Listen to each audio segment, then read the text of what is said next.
And secondly, क्योंकि मैंने बोला कि मेरा नाम मुस्कान है, मैं एडिशनली ये भी ऐड करना चाहूँगी कि सरनेम मेरी शर्मा है। और ये मैं इसीलिए बता रही हूँ क्योंकि आजकल हर कोई मान के बैठा है कि मैं मुस्लिम हूँ और इसीलिए मुझे और ज़्यादा गालियाँ मिल रही हैं। And that does not tell anything about me, but that tells a lot about the narrative जो इस कंट्री में अभी सेट हो रहा है कि अगर इसने सरकार के खिलाफ बोल दिया तो ये तो मुस्लिम है, और जैसे ही आप किसी को मुस्लिम बना देते हो समहाउ वो अपने आप ही एंटी नेशनल कैसे बन रहा है। तो हम इस नैरेटिव को बहुत ज़्यादा आजकल फॉलो कर रहे हैं, और ये जितनी भी ट्रोलिंग आजकल हो रही है इंटरनेट पे, जितना भी हरासमेंट हम लोग फेस कर रहे हैं, ये इस कंट्री का नैरेटिव बताता है बहुत साफ साफ। थैंक्स। राहुल गांधी ने जंतर मंतर के युवाओं को मीडिया के सामने लाया, बोले आवाज उठाने वालों को डराया और परेशान किया जा रहा है। Video credit Indian national Congress. नई दिल्ली। लोकसभा में विपक्ष के नेता राहुल गांधी ने आज एक महत्वपूर्ण प्रेस कॉन्फ्रेंस कर हाल ही में जंतर मंतर पर हुए विरोध प्रदर्शन में शामिल रहे कुछ नौजवान लड़के लड़कियों को मीडिया के सामने पेश किया। राहुल गांधी ने दावा किया कि इन युवाओं ने अपनी बात लोकतांत्रिक तरीके से देश के सामने रखी थी, लेकिन अब उन्हें लगातार मानसिक दबाव, सोशल मीडिया पर ट्रोलिंग और विभिन्न प्रकार की परेशानियों का सामना करना पड़ रहा है। उन्होंने आरोप लगाया कि इन युवाओं को निशाना बनाया जा रहा है और उन्हें चुप कराने की कोशिश की जा रही है। प्रेस कॉन्फ्रेंस के दौरान राहुल गांधी ने कहा कि लोकतंत्र में हर नागरिक को अपनी बात रखने का अधिकार है। उन्होंने कहा कि जब युवा अपनी समस्याओं को लेकर शांतिपूर्ण ढंग से आवाज उठाते हैं तो उन्हें सम्मान मिलना चाहिए, लेकिन इसके विपरीत उनके खिलाफ सोशल मीडिया पर अभियान चलाया जा रहा है और उन्हें डराने धमकाने की कोशिश की जा रही है। राहुल गांधी के साथ मौजूद कई युवाओं ने अपनी आपबीती सुनाई। उन्होंने बताया कि जंतर मंतर पर विरोध प्रदर्शन में शामिल होने के बाद उनके वीडियो सोशल मीडिया पर तेजी से वायरल हुए। इसके बाद कई सोशल मीडिया अकाउंट्स पर उनकी तस्वीरें और वीडियो साझा किए गए तथा उनके बारे में व्यक्तिगत जानकारी भी प्रसारित की गई। कुछ युवाओं ने आरोप लगाया कि उन्हें ऑनलाइन धमकियां, गालियां और लगातार ट्रोलिंग का सामना करना पड़ रहा है। हाल के दिनों में जंतर मंतर प्रदर्शन से जुड़े कुछ प्रतिभागियों के साथ ऑनलाइन उत्पीड़न और निजी जानकारी सार्वजनिक किए जाने डॉक्सिंग को लेकर भी व्यापक चर्चा हुई है।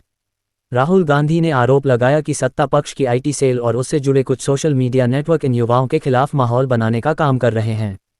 उन्होंने कहा कि किसी भी छात्र, नौजवान या नागरिक को सिर्फ इसलिए निशाना नहीं बनाया जाना चाहिए क्योंकि उसने सरकार की आलोचना की है या किसी मुद्दे पर अपनी राय रखी है। उनके अनुसार लोकतंत्र में असहमति देशद्रोह नहीं बल्कि लोकतांत्रिक व्यवस्था की एक स्वाभाविक और आवश्यक प्रक्रिया है। प्रेस कॉन्फ्रेंस में मौजूद युवाओं ने कहा कि विरोध प्रदर्शन के बाद उनके परिवार भी चिंता में हैं। कुछ ने दावा किया कि उन्हें लगातार फोन कॉल, ऑनलाइन संदेश और सोशल मीडिया के माध्यम से परेशान किया जा रहा है। उन्होंने कहा कि वे केवल अपनी समस्याओं को सरकार तक पहुंचाना चाहते थे, लेकिन अब उन्हें अपनी सुरक्षा और भविष्य की चिंता सताने लगी है। राहुल गांधी ने कहा कि विपक्ष इन युवाओं के साथ मजबूती से खड़ा रहेगा और उनकी आवाज़ को दबाने की किसी भी कोशिश का लोकतांत्रिक तरीके से विरोध करेगा। उन्होंने कहा कि भारत का संविधान प्रत्येक नागरिक को अभिव्यक्ति की स्वतंत्रता देता है और इस अधिकार की रक्षा करना सभी लोकतांत्रिक संस्थाओं की जिम्मेदारी है। इस पूरे घटनाक्रम ने एक बार फिर अभिव्यक्ति की स्वतंत्रता, सोशल मीडिया पर ट्रोलिंग, ऑनलाइन उत्पीड़न और लोकतांत्रिक विरोध के अधिकार को लेकर राष्ट्रीय स्तर पर बहस छेड़ दी है। दूसरी ओर, इस मामले को लेकर विभिन्न पक्षों की ओर से अलग अलग दावे और प्रतिक्रियाएं भी सामने आ रही हैं। संबंधित घटनाओं और आरोपों के कुछ पहलुओं की जांच और कानूनी प्रक्रिया भी जारी है। आगे देखिए पूरा प्रेस कॉन्फ्रेंस का वीडियो। Good afternoon.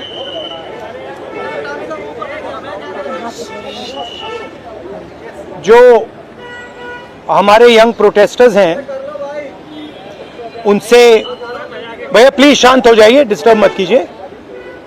जो हमारे यंग प्रोटेस्टर्स हैं अलग अलग स्टेट से, उनसे मेरी अभी मीटिंग हुई थी, डिस्कशन हुआ था, फ्रैंक डिस्कशन। सबसे पहले मैं इनके जैसे जो हजारों यंगस्टर्स हैं इनका और उनका धन्यवाद करना चाहता हूं कि ये कॉन्स्टिट्यूशन के लिए लड़े, एजुकेशन सिस्टम के लिए लड़े और इंडिया के फ्यूचर के लिए लड़े। मेन डिस्कशन वायलेंस पे था, हिंसा पे था, और इनका कहना है कि इन्होंने किसी पर हिंसा नहीं की, मगर इनका नॉन स्टॉप हरासमेंट हो रहा है, इनको धमकाया गया और इन पर लाठियां चलाई गई, इनको मारा गया। तो मैं चाहूंगा कि दो शब्द ये भी बोलें।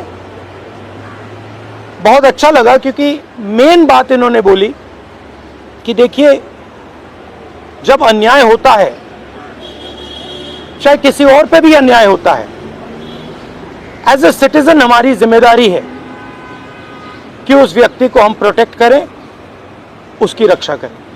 और ये मुझे कॉन्स्टिट्यूशनल वैल्यू लगती है, नेशनलिस्ट वैल्यू लगती है। I am very proud of all of you. I am very proud of every single young person who has done this. You have done nothing wrong, and the question of accepting your apology does not arise. You do not have to apologize to anybody. You have not done anything wrong. I'd like to say 2 words in English. We had a freewheeling conversation with some of the young protesters. They mentioned to me how they were assaulted, beaten, threatened. I'm very proud of them. I'm very proud of what they have done, what thousands of young Indians like them have done. They have defended the Constitution. They have protected the idea of India. They have protected India's future. Complaining about the education system, which is a flawed system, a collapsing system, a useless system, is not a crime. If anything, the system needs to be changed. It needs to be corrected. And that is all they were asking for.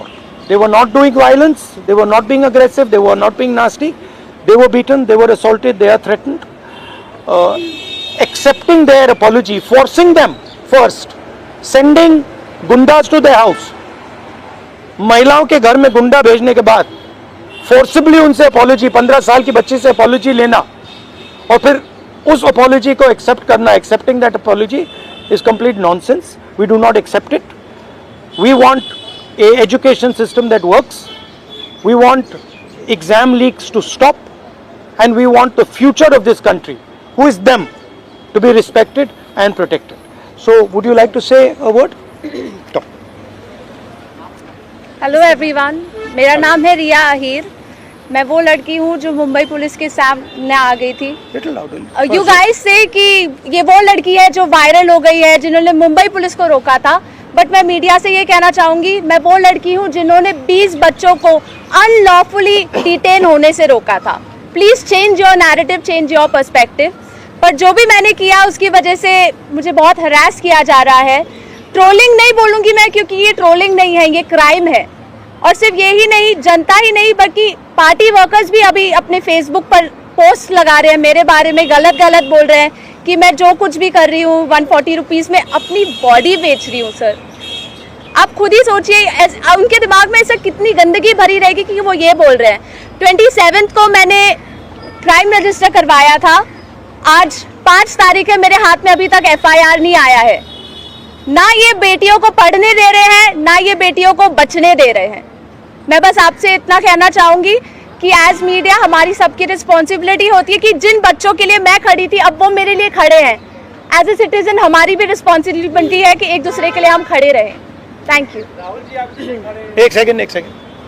Hello. इनके बारे में मैं कहना चाहता हूँ. इनको pellet gun injury हुई थी.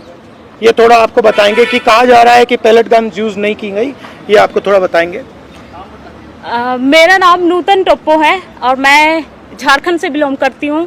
और प्लेट गन मैं अपने आँखों से देखी थी कि हमारे साइड गन पॉइंट किया हुआ था. और जैसे ही मैं मुड़ती हूँ ऐसे पीछे से मुझे गन फायर किया गया.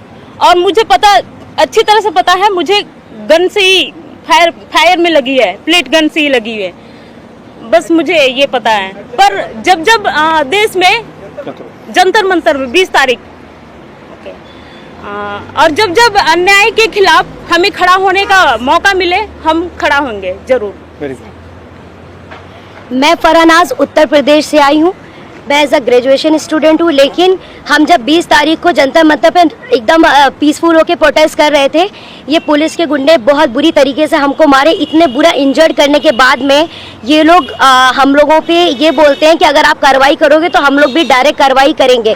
देन उसके बाद भी जब इनसे ये नहीं बना तो ये लोग कहने लगे, ये पुलिस का कहना था कि इनका नाम, क्योंकि मुसलमान नाम से इन लोगों ने जज किया कि मैं फरहनाज. पहले इन्होंने मुझे मारने के बाद बस में बिठाया, 3 घंटे तक लिटरली रखे और फिर उसके बाद बोलते हैं कि नाम क्या. मैंने कहा फरहनाज. इनकी लिस्ट अलग बनाई जाएगी क्योंकि ये लोग देशद्रोही हैं.